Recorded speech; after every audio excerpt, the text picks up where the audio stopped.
Hello, ladies. It's Renee, host of the Welcome to Your Life podcast.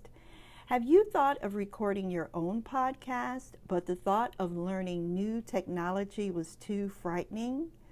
I know exactly how you feel. That's how I felt until I found Anchor. Anchor is the easiest way to make a podcast. Anchor gives you everything you need in one place, and it's free. You can record from your phone or your computer, and the creation tools allow you to record and edit your podcast so it sounds great. They'll even distribute your podcast for you so it can be heard everywhere on places like Spotify, Apple Podcasts, Google Podcasts, and many, many more. You can easily make money from your podcast with no minimum listenership. Download the Anchor app or go to anchor.fm to get started. Trust me, you will not regret it.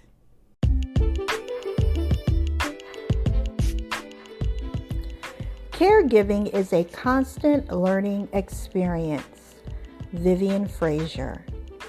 Hello, truth seekers. You are listening to the Welcome to Your Life podcast. I am your host, Renee Reed. Welcome to Your Life is an Atlanta-based lifestyle podcast for women, helping you to live the life you deserve. Yes, you can get organized, live a balanced life, and get rid of your belly fat. If you're looking for tips on how to energize your relationships, faith, wellness goals, and parenting, you've found your tribe. Welcome home. If you haven't done so already, don't forget to subscribe. And for those of you with a little extra change in your pocket, please consider becoming a monthly donor. Your gifts help to sustain our community and provide for future episodes. Today's guest is Dr. Erica Gambl, a 15-year veteran in the field of human resources. In this episode, Dr. Gambl provides us with some field-tested tools and tips to safeguard our employment while caring for a sick child or other relative. If you or someone you know is responsible for the day-to-day care of a relative who has a psychiatric diagnosis or physical disability, today's episode will be a life changer. Let's get started.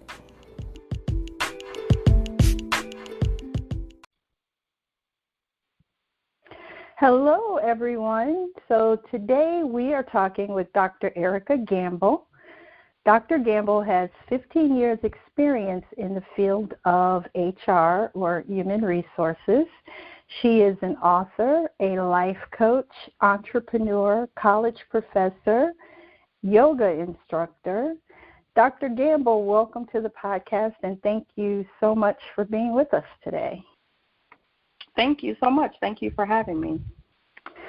So today we are delving into how to practice self-care and also protect your employment if you find yourself caring for a chronically ill child or other family member. But before we get started, tell us a little bit about yourself, your family, your work in human resources, and why you chose that field of study. Okay, so I am a college professor currently, but not prior to that, but the start of my career was actually in human resources. I started my career in human resources in around 98, 99, something like that, and actually it was by mistake that I actually entered into the field of human resources because I didn't know what it was. So when I was signing up for some college courses at the time, I believe I was working on finishing up my bachelor's degree. Human resources was one of the careers or whatever that you could choose if you were interested, and so I just chose it.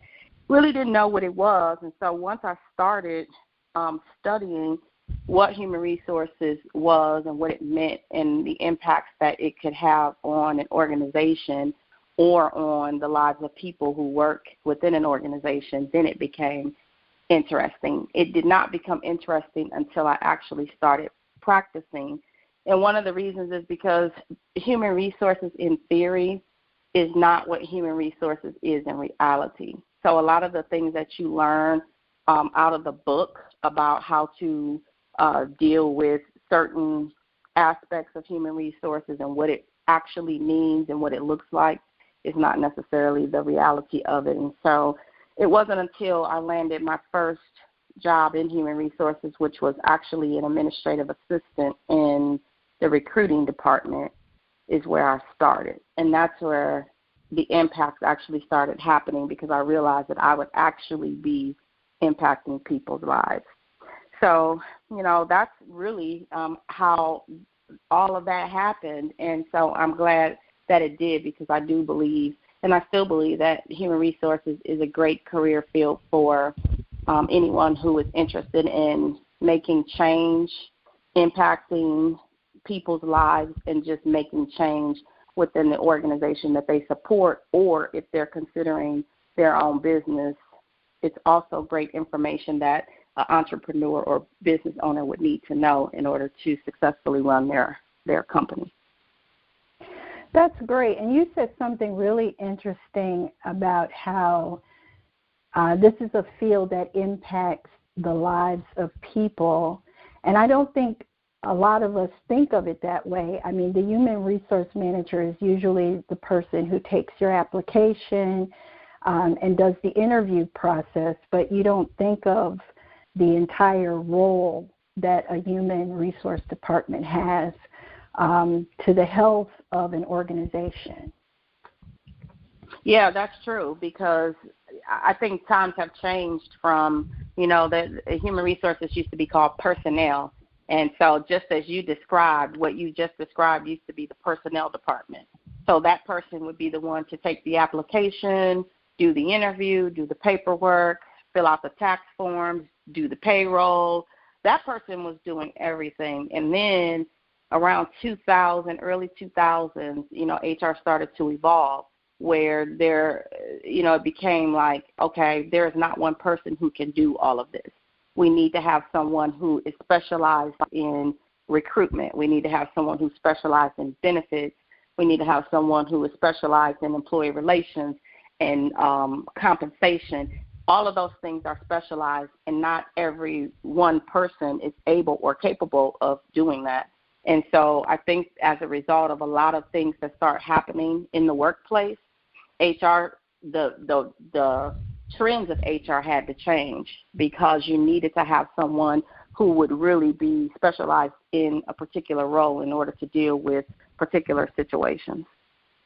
Wow, and that's so true, because you are dealing with employees, but these employees are part of families, and what happens in those families usually comes to work with the employee. They bring, sometimes it's unavoidable that they bring good things and bad things into work. And because we spend so much time during the day, 40 plus hours a week, have you found that the human resource department is able to, or has, implemented plans to really care for the employees and to help them to manage their lives outside of work as well as within the scope of their employment? I think the answer would be yes and no.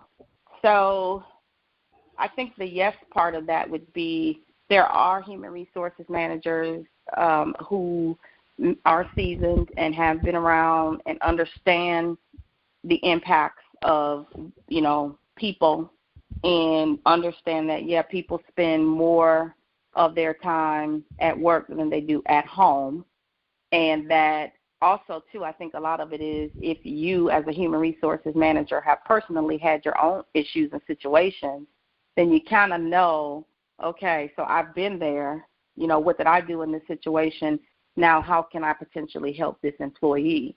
The no part to that would be, and no disrespect to the millennials or, the upcoming, people who are entering into certain fields, but I do think that a level of experience and expertise can change or be the deal breaker in whether or not an employee is able to keep their job, retain their job, or deal with the aspects of managing home and work. And so, a part of that, too, is, employees have to be made to feel comfortable enough to go to the HR manager and share any information that could potentially impact their employment. So if the employee is not feeling that level of comfort, or if the HR manager has not opened the door and invited them in, then there's going to be the opportunity for things to start shifting, because employees will then they'll make the decision based off of that manager's behavior, whether or not they want to share or whether or not they feel like this person is willing to help them or can help them.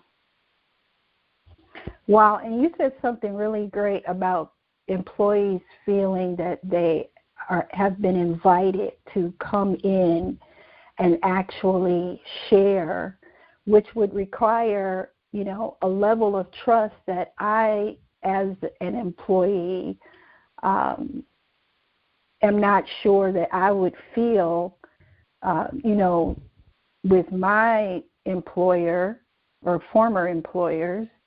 But just to put what we're talking about in perspective, let's throw some numbers in here. So according to the Pew Research Center, just over 1 of 8 Americans aged 40 to 60 is both raising a child and caring for a parent.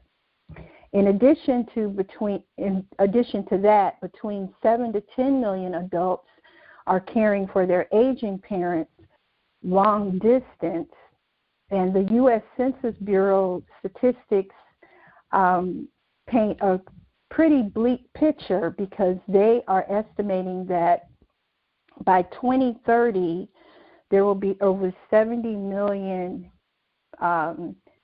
people over the age of 65 or over, which means that we will have a whole generation of women and men, but mostly women, caught between raising their children, and in some cases their grandchildren, and caring for an elderly parent.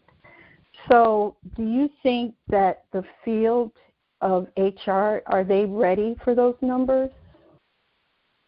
So I think those numbers are realistic, number one, and number two, I think they are very alarming, given the fact that, today the difficulty in just finding resources for parents to be able to, find adequate care for a parent, for a child, and still come to work and be productive. So to answer the question, do I think they're ready for it?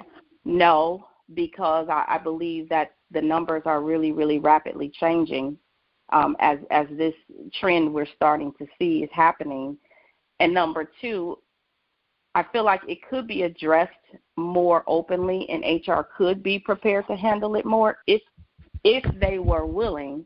And when I say they, because it doesn't mean that everybody is not, but HR managers have to take on the responsibility to do the research, to find resources that are available for the employees and bring those resources to the table if they want to have a productive workforce. Part of the issue is that you're dealing with a lot of different people, a lot of different generations in the workplace.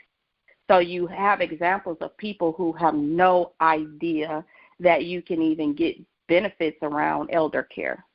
There are people who have no idea that you can get benefits that, take care of a person with that may be diagnosed with cancer or other things. And so education really is the key in this area, because you have people, when they're faced with these situations, the first thing that they do is panic. The second thing that they do is panic. And then lastly, they make impulse decisions on, well, what should I do? What shouldn't I do? And then they start talking amongst themselves and to their friends and to people who have no knowledge of what's happening in their life. And so you start getting a lot of bad advice, and then you start making decisions that don't make sense. So I personally believe that there's tons of opportunity out there for managers and HR managers to come together to say, hey, our workforce is not productive. Part of the reason is because I'm hearing that some of these employees are dealing with, parents. Some of these employees are dealing with sick kids. Some of these employees are dealing with sick spouses, whatever the situation is. And then again, invite them to have a forum. They don't necessarily have to disclose personal information. However, you can share information that could potentially help somebody. And at that point, then that's where that trust is established, because then they'll feel like, wow, she really knows a lot about this, and she's given us some insight, so maybe I can go to her and explain to her what's happening in my household. I think that's the key.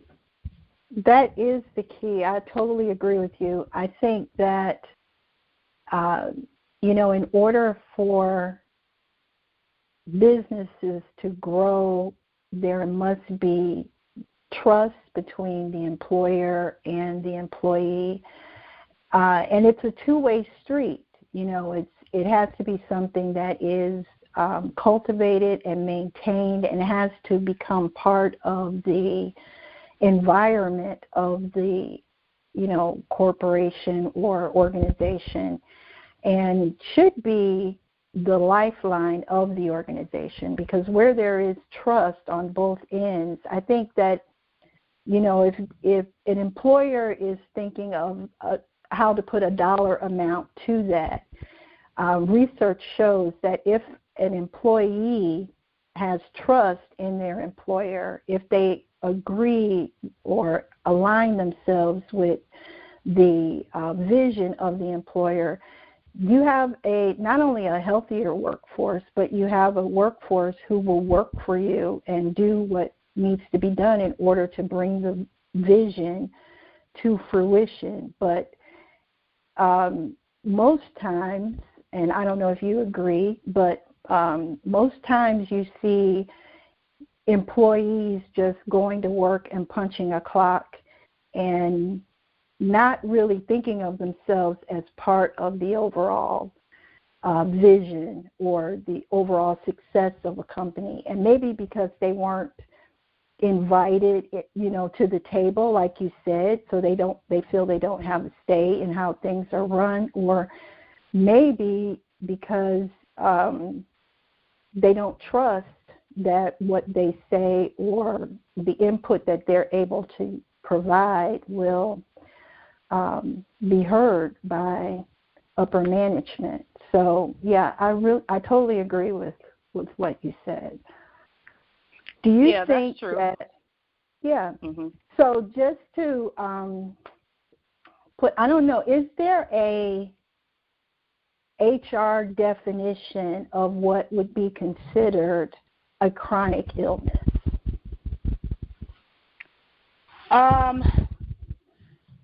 So not necessarily an HR definition. I think just an overall definition of the reality of what a chronic condition is, because it's not something that can be changed.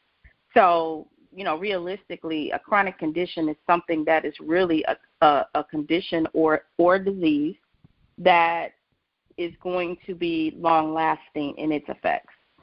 It's something that it's most often a person could be born with, but not all chronic diseases people are born with. Some of them actually come over time. But the term chronic is really applied when the course of the disease lasts for more than 3 months.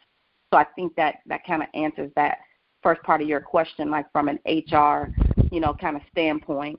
So when you think of common chronic diseases, you think of something that, okay, this is a disease that's going to probably be here longer than 3 months, probably longer than 6 months.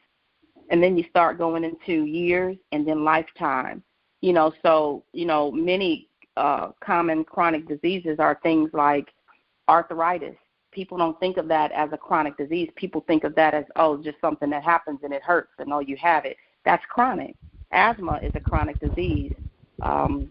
Cancer, of course, sickle cell, lupus.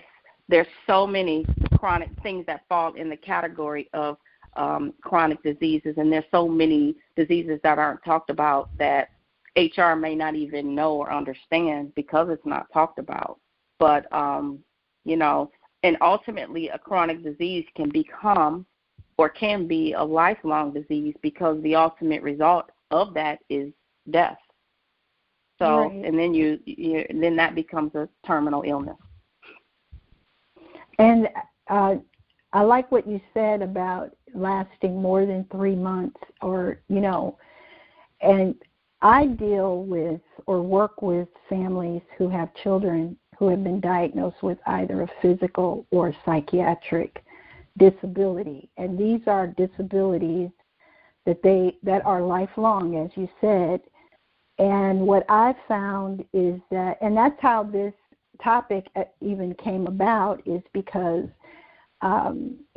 several of the families that I'm working with, they're single parent households and they have used up their vacation and sick time because they have children who need care, or in some cases they have a child and a parent who they're taking care of. And so, they're dealing with this and not having much, sympathy from their employer. And so I really wanted to, get your expertise and find out, how I can help them as a social services practitioner, but also to get the message out to, our listeners that there is something that they can do to protect themselves and to protect their employment. So what do you think the first thing that an employee should do when they find themselves in the position of being a caregiver for someone who is chronically ill? So I think the first step in all of this is that people have to not be afraid to ask questions and not be afraid to talk about situations that they're dealing with, because if you don't disclose the information to your employer, and if no one knows what you're dealing with, then no one can help you. So I think the first step is taking out the fear of, am I going to be judged? Are people going to talk about me? Is this going to be spread around the office? And is everybody going to know? Because that's the first thing that I hear when I talk to employees in the past who maybe didn't tell me initially what was going on. They didn't tell me until it became a problem. And the first thing was, well, I didn't know how to, really come out with it because I was embarrassed or ashamed or whatever they feel. So the first thing is, and again, this all goes back to the trust, and sometimes that trust is not there, and sometimes that trust is not going to be there. But the person has to get over that and understand that whatever they're dealing with, they do have legal rights that can protect them and can protect them in their employment. And there's also lots of resources that can be provided for them when and if they're dealing with things of that nature. So the first step is disclosure. And the best way and the most reasonable way to disclose something like that is in writing. Most often, if you are a caregiver for someone, be it a child, mother, grandmother, sister, father, brother, whatever it is, because you can be the caretaker for anyone, if you're given that responsibility, then you should obtain documentation from their provider, their doctor, whomever is diagnosing the person with whatever it is, to put it in writing to say this person is dealing with their parent, and as a result of this, their parent has been diagnosed with XYZ, this is a long-term chronic illness or something that will never go away. Therefore, the employee may need some reasonable accommodations. That's the first step. And then the second step is understanding what you may have to deal with. So when you're dealing with someone with a chronic illness or someone who is sick or whatever, terminally ill or whatever, you may not necessarily know what that looks like from day to day. So you don't know if you're going to need a day off a week, 30 days off a month. You don't know.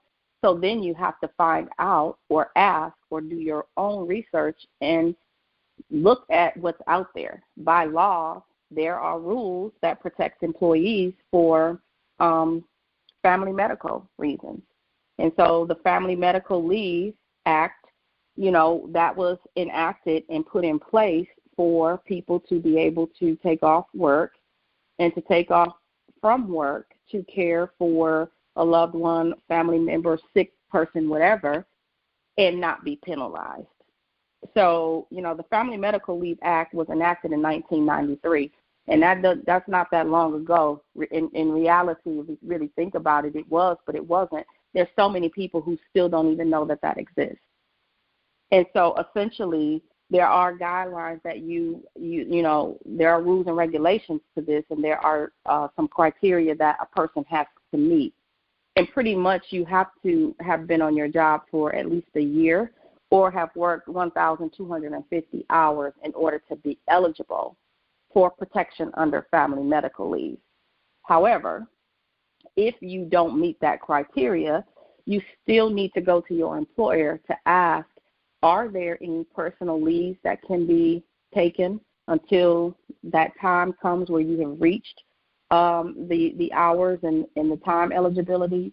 Or is there options such as telecommuting? Can I work from home on the days that, I need to, care for this person? Or can I make up time if I need to take off? Can I come in earlier or later or weekends?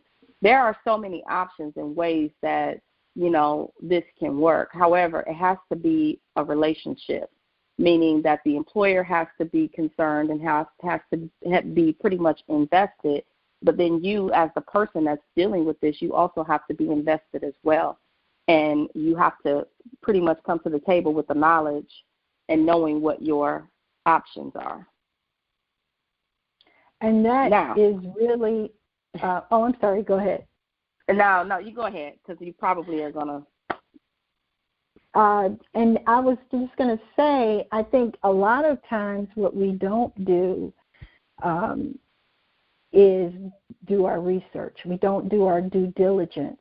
And then we're surprised by, that call to the HR office or, being put on a plan to get you back on track or, something of that nature. But if we do our research and if we're open to, understanding our role as an employee and also as a caregiver.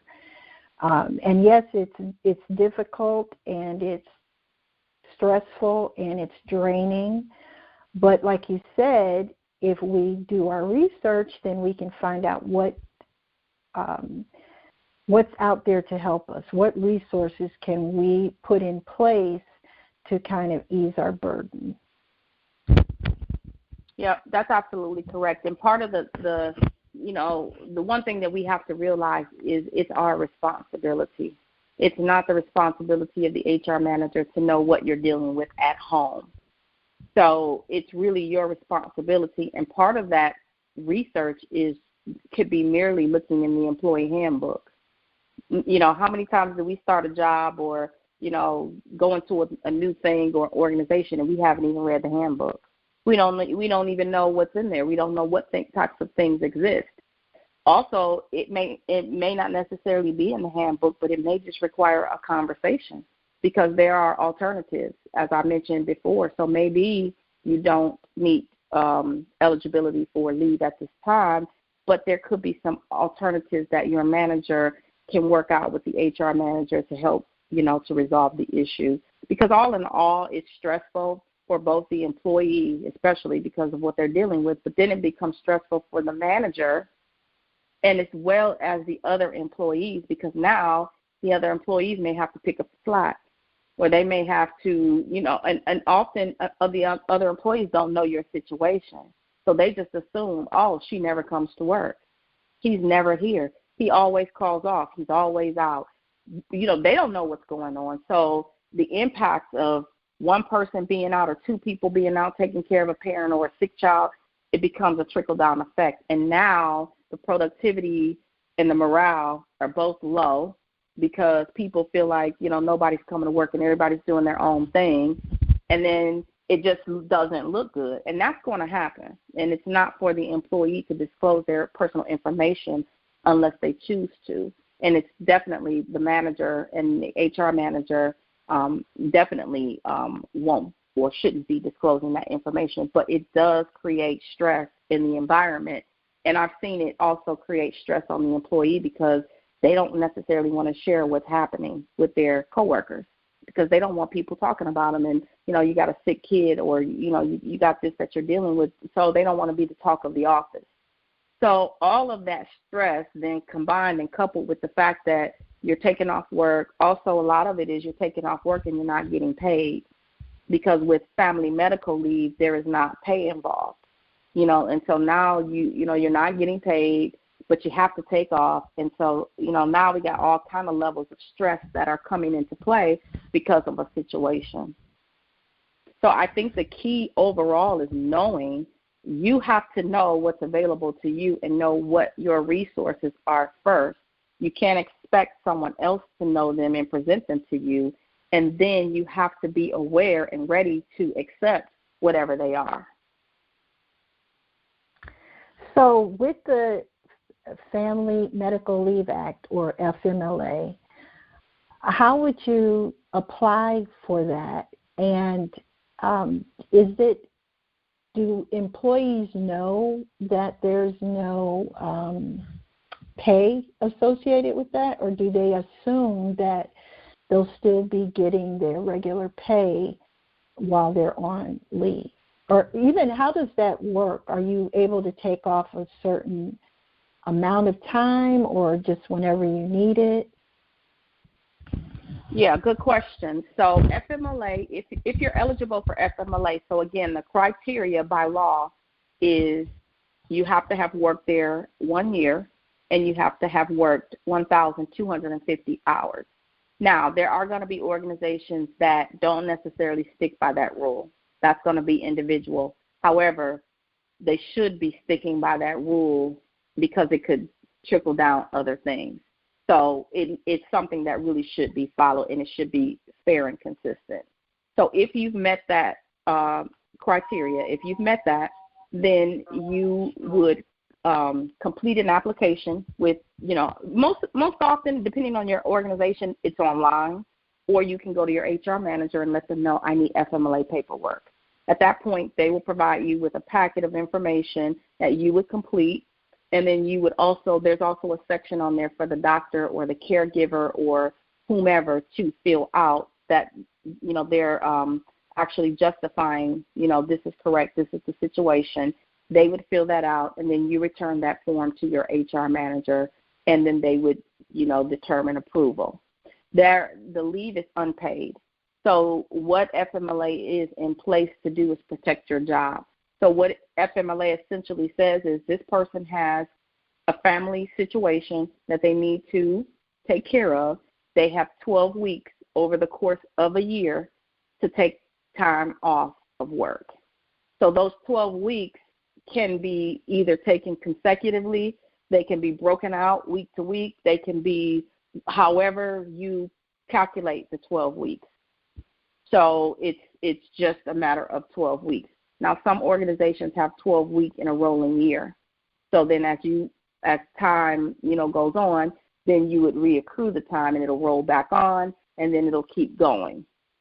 So it really, really just depends on, one, how the organization is set up. Two, it's a big difference between mom and pop type companies and organizations, because organizations, like, big organizations like, I don't know, Bank of America or, whatever, just big firms and big companies, they're going to pretty much follow the guidelines and the rules to a T because they have thousands of employees to deal with.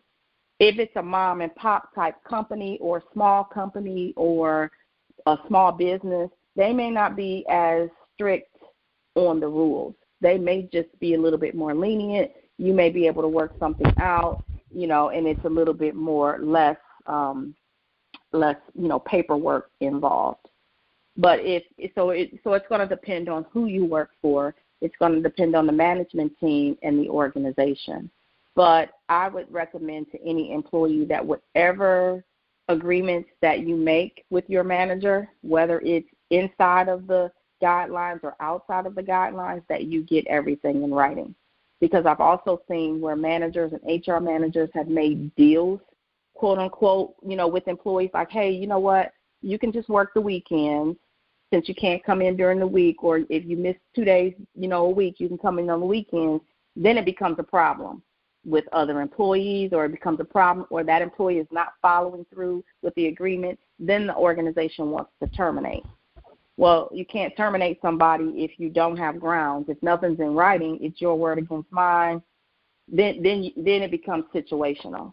So I would recommend that anybody that's going through this, whether you're doing it the legal way through FMLA and paperwork and all of that, or whether you're making an agreement with your manager, supervisor, or HR, that you get some sort of documentation that speaks to whatever conversation that you have, just to protect yourself. And would you agree that, accumulating this paperwork, keeping track of it and keeping track of the time that you've used is also the employee's responsibility, also that they should be keeping track of the time that they use, and also keeping the HR manager or HR person that they are working with, keeping them abreast of what's going on, if anything has changed, or if or if things are getting better. Do you think they should keep them in the loop? Absolutely. I think the tracking element of it is your responsibility as the person, because HR is certainly going to track and keep tabs on whatever they need to, and you should as well. That way, if there's any kind of discrepancies, you can come to the table. You have your document. This is what I know I use. This is what you say I use. We can come together and figure it out. It is not the HR manager's responsibility to keep tabs for you and for you to go to the HR manager and say, oh, I didn't know I was out of time, or oh, I didn't know I used 12 weeks already, or I didn't know I used 6 weeks. When? I don't remember taking that day. That's unacceptable, because it's, at that point, it's your responsibility to keep track of what you're doing. And also, to your point, yes, I think as out of just, just respect, but just out of, being courteous, you should let the HR manager know, hey, I don't think I'm going to be needing as much time, or yet things are getting better. So I think, we may be able to close the case, or we'll keep the case open, but I'll keep you posted, because that's the opportunity to build trust. Because now the door is open. Now you're able to go in there, and you don't have to share. And that's the other thing I will speak to in 1 second. But then that trust is established, where the HR manager is not, or the manager is trying to hunt you down, call you, leaving voice messages, emails, and all of this stuff, and you're not responding. Then the trust is that's going to determine everything, because now it really looks like, okay, what are we really doing here? If you really care about your job and you really care about this relationship, you would communicate. And so I've seen that too. I've seen employees totally take advantage of FMLA and time off, because oftentimes they may need it initially for something, but then they keep it, and then they just use it for their own personal time off use. And there are doctors out there who will sign off on FMLA paperwork for a small fee and will keep you out of work for a long time. So there's a lot of illegal situations that have happened as a result of this. So that's why it is really important for the communication to happen if you care about, keeping your employment and if you care about the relationships. And so in the second part I wanted to say is disclosing personal information. So while the HR manager will have the documentation, if it's signed off by a physician or social worker or whatever the situation is, there's going to be personal information that is going to be shared on those documents. And that's about the extent of where that should go. The HR manager should not be asking you personal questions about your situation. You should not be discussing personal things about your situation. It gets very sticky, it gets very tricky, and it can backfire. I always warn employees to stick to facts and only disclose what's necessary. So, for example, my son has sickle cell. He had it at birth. And so, for my employer, I would have his doctor fill out the information on, the reasons why I needed to have FMLA. But clearly the diagnosis was sickle cell. We didn't go into personal things about what he needed, what we had to do, what we had to go through, what he had to see a social worker, and he had to do this, because that's not their business. All they need to know are the facts. The person has sickle cell, the person has cancer, the person has lupus, the person has arthritis, the person whatever. But once you start disclosing personal details, sometimes those personal details can be incriminating, and especially if the stories aren't always adding up. And we've seen a lot of that where the stories just don't add up. And so I think sometimes people, there are people who like to share, and people just like to normally or naturally talk a lot and share a lot of details. But when it comes down to personal things like this and work, I always tell employees to err on the side of caution. Don't over-disclose information that's not necessary, and keep it to a minimum. That's very important. Yes, so you don't have to bring in treatment plans or, paperwork from the psychiatrist showing the diagnosis or anything of that nature. Is that correct? That's correct. You just need to have paperwork signed by whoever is signing off to your situation and simply stating what it is. So if the child is diagnosed with, mental health or Asperger's or ADHD, whatever it is, that's all that needs to be put on there. They don't need to say that the child, called into the school and threatened to kill everybody in there. They don't need to disclose that, this child has, sickle cell and, needs a blood transfusion every 2 weeks, and he needs 3 liters of blood, and no, that's way too much, first of all. And then secondly, most oftentimes the HR manager and the manager aren't medical. They don't have a medical background, so they're not going to understand much of it anyway unless they've dealt with it.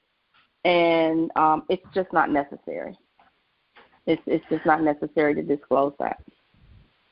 And thank you for that, because that is great information. And I think we do sometimes overshare because we're trying to, just firm up our case and make sure that the HR manager understands how dire our situations are. And so sometimes we can overshare information that we really don't need to. So I really like what you said. Just stick to the facts and make sure that your paperwork is documenting those facts. And that's all you really need to show them. Yeah, that's it. So you talked a little bit about the stress that the employee is feeling, not just from, the fact that they're dealing with their role as a caregiver, but also the pushback they might be receiving from their coworkers. How would someone who, is dealing with their coworkers say you're someone who is trying to work your way up the corporate ladder and you find yourself in a situation where you are now a caregiver and you may need some time off to handle that obligation. How do you keep that forward movement in your career? What suggestions do you have for them? So unfortunately, people aren't. How can I say this? This situation or any situation that you have as far as being a caregiver for someone should not be held against you. But unfortunately, because we have human beings that we're dealing with, and not everybody has a sense of, I don't even want to say sympathy or empathy, but I feel like sometimes it's an opportunity for a person to penalize you or hold something against you because it's something that is really out of your control. So I'll use myself as an example. When I worked for Progressive in Cleveland. I worked for Progressive for over 10 years. The one thing that I made sure that I did with every manager that I had, because I had a lot of different jobs at Progressive, I went to them and shared with them exactly what I was dealing with in terms of caring for a child with a chronic illness, first of all. And then secondly, I had my documentation, already in hand, ready to, present. And then thirdly, I didn't take advantage of my time.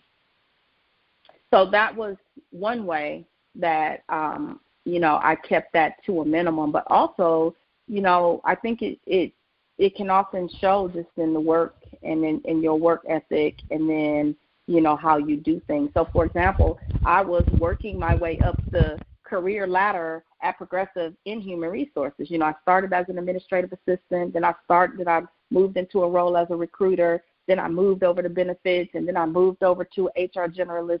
I made those moves all still while dealing with what I had to deal with at home, but at the same time, I didn't use what I was dealing with at home as a crutch for what I couldn't do at work. Because the difference is when my child was in the hospital or when my child needed to be at home or miss school, I was still working. I was still doing what I needed to do to enhance myself and my career. I was still reading. I was still doing things. So I didn't because I needed to miss a week meant that I couldn't do a project at work, because I needed to take. No, I still did what I needed to do. And I think that holds true in anything in life. We always have setbacks. We'll always have setbacks, situations, trials, tribulations, and all kind of things that will come up. But that doesn't mean that we can't continue to push forward. Now, there may be situations where it may be a little bit more difficult depending on the severity of what you're dealing with, and how you work around that. However, if having your job is important to you, and if you need that job to pay the bills and you need that because that's your livelihood and that's how you eat, then you have to figure it out. And sometimes that may mean soliciting help from family members, friends, volunteers, other people to also help take some of the strain off of you if that's an option for you. I realize that's not an option for everybody. Everybody doesn't have family resources and help and support, to help them along the way. And so if you don't, then I feel like that's an opportunity for you to maybe look into some resources or to try to get some additional help if that's possible. And so at some point, if that none of that is a possibility, then you may have to make a decision on whether or not you need to take maybe a temporary leave of absence or take a period of time off where you can maybe get a handle on things, get a handle on the situation, whatever you need to do so that when then you can prepare to come back to work. And when you're at work, focus on work. And then when you leave work, then you can focus on what's happening at home. So I think a lot of that depends on, A, the situation of what you're dealing with, B, the severity of it, and then D, the level of support that you have versus the level of support that you don't have in order to help you move forward. I was just blessed. I'm not going to say I was lucky and I was just in the right place. I was just blessed because the managers that I had, they not only understood, but they trusted me. And they trusted that if I said that, hey, I have to take off Wednesday to take my son to his appointment, and I'll be gone, most of the day. However, I'm still going to deliver on whatever it is that I needed to deliver, or I'm still going to show up, Wednesday night once, we get home from the doctor, and I'm still showing up at the office, or I still came in on the weekends or the holiday, whatever I needed to do to build that trust to let them know, yeah, I do have a situation, but also I realize I have a responsibility at work as well. And so I like what you said. Yeah, and you're absolutely right. I like what you said and then we've been talking about HR, but I like that you said explained to each of your managers, what was going on, just so that they were kept in the loop. And should that be your first? Should that be the first person that you confide in about what is going on before you go to HR? Should you bring your manager into the conversation? You should. Your manager should be your first level of communication, but, over the years, realizing that not everyone gets along with their manager. But when you have a situation like that, you kind of have to make a decision that you're going to get along, because ultimately the HR manager still has to loop your manager in. So there's really no way around it. If you and your manager don't have a good relationship, but now you have a situation and you need to take some time off work, well, yeah, your manager has to know, and your manager is your first point of contact. That's the person that you need to communicate with when you're not going to be at work, when you need to take time off, when you can't come in. When things are going, you have to let your manager know. And so the HR manager's level of involvement really is only at the level of the paperwork, making sure that documentation is there. And then the HR manager is also there to help with resources and, and for guidance. But the HR manager is not the go-to for you to cry on their shoulder and, whatever, and this is what's happening. That's not the responsibility of the HR manager. And realistically, the HR manager is really also there to be that gatekeeper too, and make sure that manager is also being professional and handling the situation as it should be, and all of that. So it's best to have a good working relationship with your manager if you have a situation, because that's pretty much where it's gonna lie between you and the manager. Because your manager ultimately could be your greatest ally, in making sure that you're able to keep your employment if the company feels that you are no longer bringing enough to the table in order to justify them keeping you on board. Would you agree with that? Absolutely. Because they may say, well, now it's review time, annual review time. Now, keeping in mind that a medical leave of absence or family medical leave or disability, those types of things should never be discussed in a performance review and shouldn't come up. But we're talking about human beings, and we're talking about people who judge and people who use things against you. And so because those things shouldn't be discussed, but, yeah, the organization could say, you know what, it's time to lay off some people. And who do you suggest would be first on the chopping board? And if you don't get along with the manager, you haven't been communicating with the manager, there's problems, all that, you're going to be on that list, whether you have a situation or not. But if you're that person who's been communicating, to your manager, letting your manager know what's going on, bringing in the paperwork as you need to, but also making sure that you're doing your part, then there's an opportunity there for the manager to say, while, yeah, this person has some personal issues that they're dealing with, and, they do have an approved leave, but I do think that there's potential. I do think we could keep this person in despite their issues. This person could really be impactful to the growth of the organization, or this person could really help turn our department around, whatever it is. So communication is going to be the key. And there are some situations where none of that's going to happen. The person's going to say, get rid of her. She just got too much going on, too many problems. Bye. Okay. Right. There's nothing we can do about that. There's going to be some one-offs. There's always that. Nothing. It's not ever a perfect situation. But I think it's imperative that you do what you need to do to earn your own keep. And I know that you are, just to switch gears a little bit, a yoga instructor. Is that something that you started or practicing yoga as part of your own self-care when your son was ill? Actually, no. I didn't. Actually, I didn't start practicing yoga until about 7 or 8 years ago. I wish that I would have known about yoga in the 90s because I do feel like that could have not just helped me. I feel like it could have helped him as well.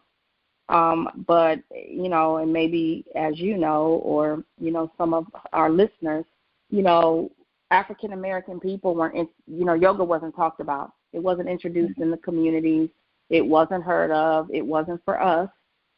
And it just wasn't. It just didn't exist. And so a part of the reason, why I started yoga, I was introduced to yoga by a coworker of mine who, she's like, oh, I'm going to a yoga class, or I think she was having a yoga party, something that I never in my life heard of. And I think she invited people, and she said, hey, do you want to go to yoga? And I'm like, I don't know what that is. I was very apprehensive. And part of my apprehension was because of the preconceived notions, because I said, we don't do yoga. That's not what we do. So how am I going to fit to this? And I thought you had to look a certain way or be able to do certain things in order to practice. And so finally, when I went to the class, it was really one of the most challenging things that I ever had to do physically, but then how it made me feel after it was over made me make the determination on that experience. And so I continued to go, even though it was very hard. I think that's the thing that people don't know about yoga. Yoga is very difficult. It's not easy. It can be, one of those things where it's very physical. And if you don't do something the right way, you could ultimately hurt yourself. And so I wanted to continue to experience how I felt after that first time. And that's when I started my journey with yoga. And the other part to that is becoming a yoga instructor was that I wanted to, use this as an opportunity to reach out to people who have the same apprehensions that I did and the same preconceived notions and, people who don't even know what yoga is and what it means or any of that. And so that's what really made me decide to continue to move forward in my practice. Yoga definitely helps me to connect with me first, and it also helps me to become mindful of my thoughts, my feelings, how I approach things, and then introducing all of that into my own physical body. So I do feel like practicing yoga can help you, gain a level of body appreciation that you will never, ever experience. And so I wish, and so I'm not going to say I wish, part of I'm going to call it my ministry and my desires is to potentially reach out to parents who have children with chronic illnesses or whatever, things that they're going through. For me, like, when my son was going through his treatments, we would spend, 5 to 7 hours in the hospital at a time doing a blood transfusion. Well, that would have been a great time for me to pull away for an hour and go do a yoga class. How great would that would have been, and then I could come back and be feeling good physically, but also being, better able to help him. And so that's something that I would love to do is to, pull parents away for a second, even the ones who may be dealing with a parent, an elderly parent, a chronically ill parent, husband, whatever, and in the hospital settings, in whatever settings they're in, and just say, okay, we're going to take this hour and devote it to ourselves and just become better and balanced and so that we can be better for the people that we're caring for. So that's my ultimate goal for my yoga journey. And I do feel like over time, once we start getting out into the communities and introducing yoga and spending a little bit more time on educating people about what it really means and what it really does, I think we could, see some difference and some impact for sure. I love what you said about, because my next question was about self-care, and I love what you said about, you wish you had known that you could step away for a little bit to take care of yourself and then come back and be refreshed and be able to, take care of him and to give him what he needs. I think a lot of caregivers forget that part. And so, burnout is real, and all of the health conditions that come from being burnt out, the emotional eating, the weight gain, the headaches, the chest pains, mm-hmm. Those are things that we experience because we do not practice self-care. So what tools or tips would you suggest to those of us who are, working or managing a career and trying to be a caregiver at the same time? I think that no matter what we're dealing with and no matter what we're going through, if we are not 100% within ourselves, then we are not going to be able to effectively care for anybody else. And that's a fact.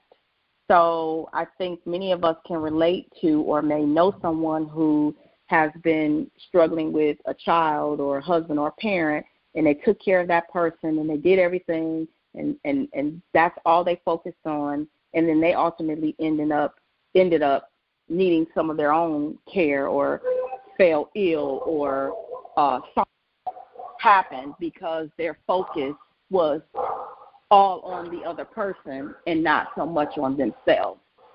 Dealing with a sick child and being at the hospital, being away from work was very stressful for me. And I always felt like I didn't have the additional time to go and work out or exercise or just take a moment just to breathe, or even I didn't even take moments to pray because I felt like I didn't have the time. I don't have time to stop and pray because I got to deal with this child, and I got to deal with this, and I got to do this, and I got to do that. But what I realized is that if I would have taken on the opportunity to even give myself 45 minutes to an hour per day, every day, how much more significant or how much more of a better caregiver that I could have been for my son. And I think it's important that we do that, and part of it is the introduction, because the hospitals don't probably have the resources to do that. They need people, they need volunteers. They need people to come in and say, hey, I'll do it. I'll come every day from 12 to 1 and do a yoga class for people who are sitting in the waiting room, waiting on somebody to come out of surgery, waiting on the parent to come out of here, waiting on the child to get somebody has to start, and we have to start somewhere and do it, and then we can, see the difference in helping other people. I really feel like that would be a huge impact and a huge turnaround. And I think even for the people that we're dealing with, if they're physically able to, also to take an opportunity to use that and care for themselves as well and introduce them to some things. It doesn't necessarily have to be the physical movements of yoga. It could be meditation. It could be learning how to meditate, something as simple as meditation and sitting quiet, quieting the mind and, being still in the body. And I think one of the things that, when we think of self-care, we immediately feel guilty, for thinking of ourselves. How can I think of myself when I have this child who is sick or this parent who is ailing? How can I possibly pull away for 45 minutes? But it's like you said, if I don't take care of myself, then I will end up needing care And then where will I be? Because if I am the caregiver for this child or this parent, who is going to be the caregiver for me? And I think that is a question that caregivers need to ask themselves and, need to, like you said before, look in your community, ask your HR manager, ask your church or your synagogue or your mosque, where are the resources that will help me so that I can have some respite care, someone to come in and help me so that I can have some time to myself and recharge and re-energize so that I can come back and fight the battle and be prepared to fight the battle instead of, battle fatigued, which is what a lot of people are facing right now. And absolutely. Yep. So you have given us some really, really great information. I'm so, thankful that you were able to be on with us today. If someone wanted to get into the field of human resources, what are the steps that you would suggest they take? The first step is decide if you like people or not. Right. Because if you're not, and I'm not saying that you have to be a people person, but you do have to. You have to be open. You have to be considerate. You have to want to help. You have to be resourceful. You have to be willing to sometimes do the work and do the footwork in that field. And sometimes the HR manager will wear so many different hats. You have to want and be willing to take that on. Otherwise, it'll just become a miserable job for you. It won't be like second nature, a love, or something that you can just do with your eyes closed. That's the first thing. The second thing is that there are, of course, degree programs in human resources. There, everything from associate's degree on up to a doctorate degree in the field of human resources, along with certifications. So for me, like I said, I kind of fell into it because after I got my associate's degree, in small business management, entrepreneurship, in small businesses, which I thought at that time, because this was, again, in like 1990 something, I'm like, what am I going to do with that? But then I moved forward and got my bachelor's degree with a concentration in human resources. And then that really tied in with the degree. And then I, moved into my MBA and on into my doctorate degree. So there's lots of opportunities. I'm sorry, my dog is barking. There's is that Diamond? Yeah.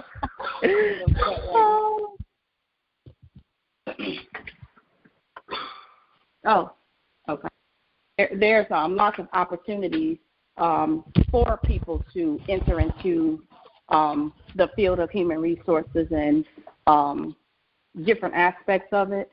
But I think doing some research and understanding what the expectations are, looking at job descriptions, maybe understanding what the role requires, maybe looking at, a realistic preview of what an HR manager does and what he or she is responsible for would be a good way and a good introduction into the field and really to determine whether or not it's for you.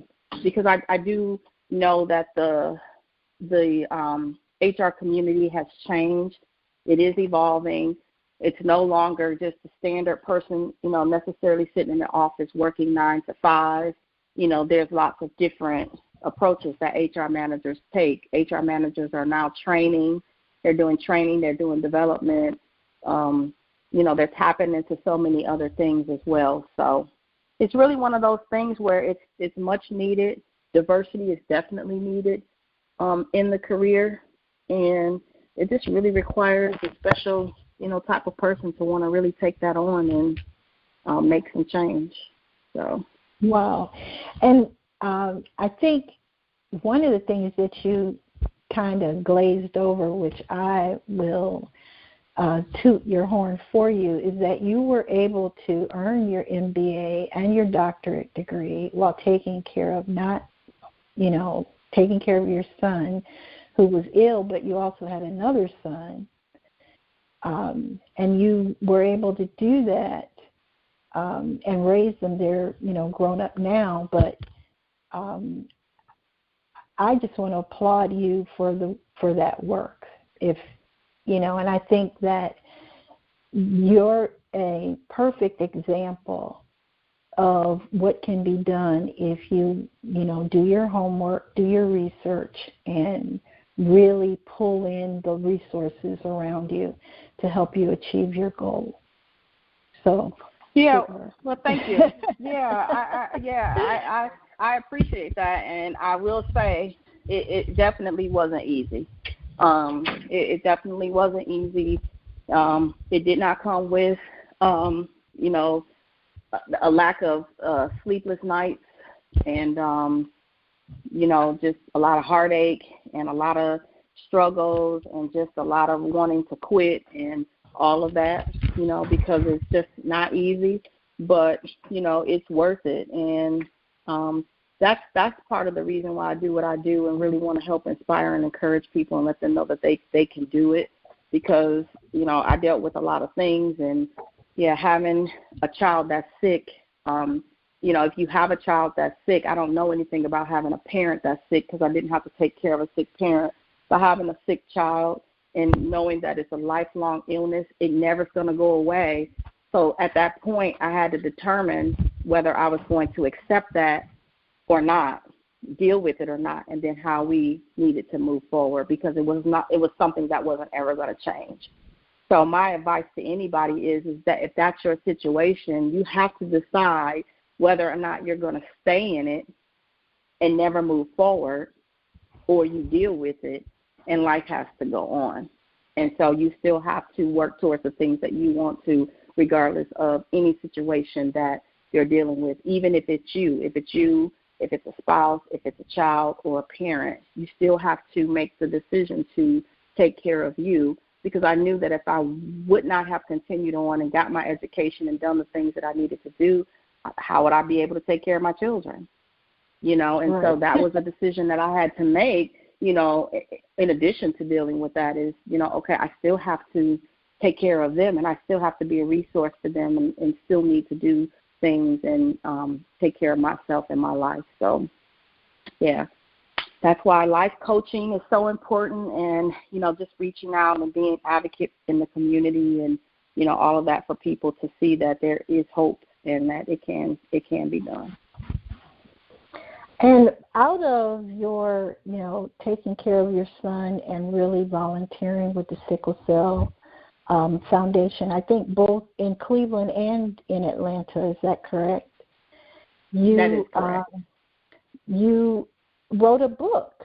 So tell us a little bit about your book and how, where did that, the concept for the book come from, and how can we get a copy of it? So I did. I wrote this children's book, and honestly, I tell people this all the time. I wrote that book in like 5 minutes. And wow. It was just, I remember it was just like one day I was just sitting at my desk and I said, I had the idea to put a children's book together. The reason for the idea was because, again, when my son was going through his situations with his chronic illness, I always went to the library to look for resources to kind of help explain his situation to him in a childlike manner. And there were no books about sickle cell, no children's books. Everything was adult books. It was just all of these words and medical terms and all of this stuff. And there were no children's books. And so for a long time I thought about it. I'm like, this just doesn't make sense. Nobody's talking about this.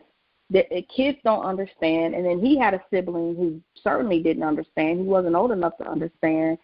And I just had this idea, and I'm like, you know what? I need to put out a children's book about this boy having sickle cell and having a sibling who doesn't understand what sickle cell is, and why it's happening and why mom and dad have to spend time away and at the hospital and all of that, and put it in a childlike manner.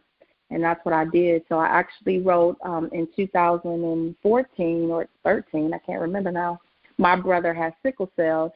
And so actually I got input from my younger son and asked him, like, what were some of the things that you remember dealing with, you know, while your brother was also dealing with his situations? How did it make you feel? What did you think? What questions did you have? And so he kind of helped me with the dynamics of the book. Like, you know, one day, you know, my brother and I could be outside playing, you know, in the front yard, and then the next day my brother's not there. He's at the hospital. I don't know why. And so that's how that idea really came about. And so I published the book through Author House Publishing, and the book is actually available on Amazon and BarnesandNoble.com. And honestly, when I wrote the book, I didn't write the book thinking about book sales and becoming a millionaire and being on the New York best-selling Times. I wrote the book for people who were like us, or who are like us, who don't have, who may not have resources, who may have other children who don't understand the disease, or just something to be able to help them understand, you know, from a different, you know, type of perspective. And so I, after I published the book, I took the book to the hospitals and talked to, you know, social workers and different people in the hospitals, you know, really to offer the book kind of for free, you know, even though the book is for sale, but just to let people know that there is a resource out there. It actually exists, and this could be helpful. And so many people have responded back and said, wow, this really helped. You know, my kids really enjoyed it. We sat down as a family and we were able to read it together. You know, now my, you know, son or daughter or whatever have a better understanding of, you know, what this means and what it looks like, and, you know, really just seeing the impact of it. And so that's actually where that idea came from. And so I was thinking about doing a sequel, maybe doing a second one, possibly. I'm not sure yet, but, you know, just want to continue to impact the lives of people and help people as they're dealing with these things. So, yeah, that's where that came from. Thank you. Thank you for that. And I will make sure that I put, you know, that information in the show notes. So if anyone is interested in purchasing the book, the information will be in the show notes, so they can go right to Amazon and check out. Before I let you go, this is a question that I ask everyone on the show. What do you think is the one thing that we can do, you know, as people in this space that would help to create a little more peace in the world? Wow, that's a tough question. So I would just say there's a lot of things that we could do, but I think the number one thing is to be more concerned with the well-being of others. Be the light, you know, and I know we see that a lot. You know, be the light that, you know, you want others to see. But I really think that holds true. We have to be the light that actually shines and help people, because there's a lot of people who are living in darkness. There's a lot of people who have lots of things that they're dealing with that they don't know how to deal with. And there are many of us who have resources to help. And so we have to be the voice for those who are voiceless.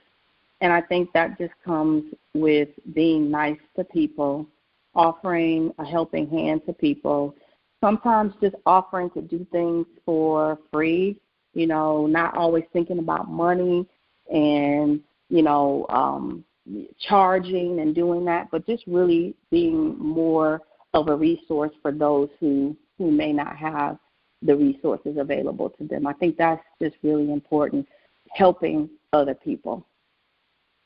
Wow. Because, I think that's it, especially with all the darkness that's going on. We just have to, there's always, out of 10 people, there needs to be 2 or 3 that's just willing to step up.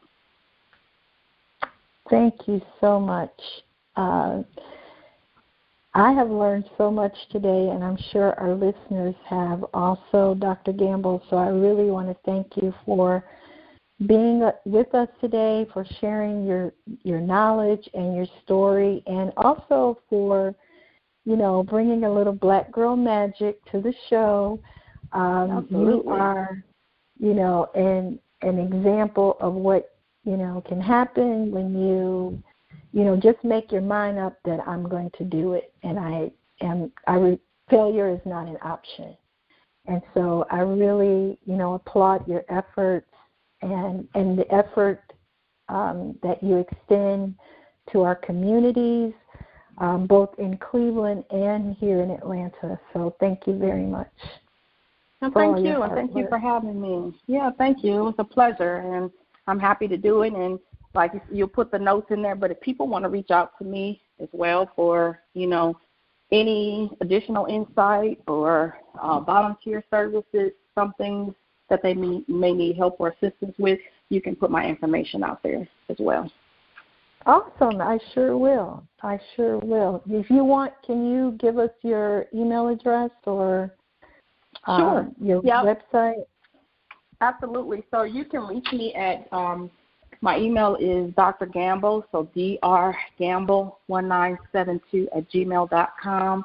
And then my phone number is 678-600-4568. Those will probably be the 2 best ways to reach me. If you shoot me an email or a text message or leave me a voicemail, then I'd be sure to get back to you that way. Awesome. Well, thank you so much. And everyone, that's the end of our show for today, but check out the show notes. All of Dr. Gambl's information will be in the show notes. If you need to reach her or if you want to purchase her book, I will be sure to add that information in also. And thank you for being with us. And I'm just in awe. I don't know of all the information that you gave us. So thank you so much. You're welcome. Good night. Good night.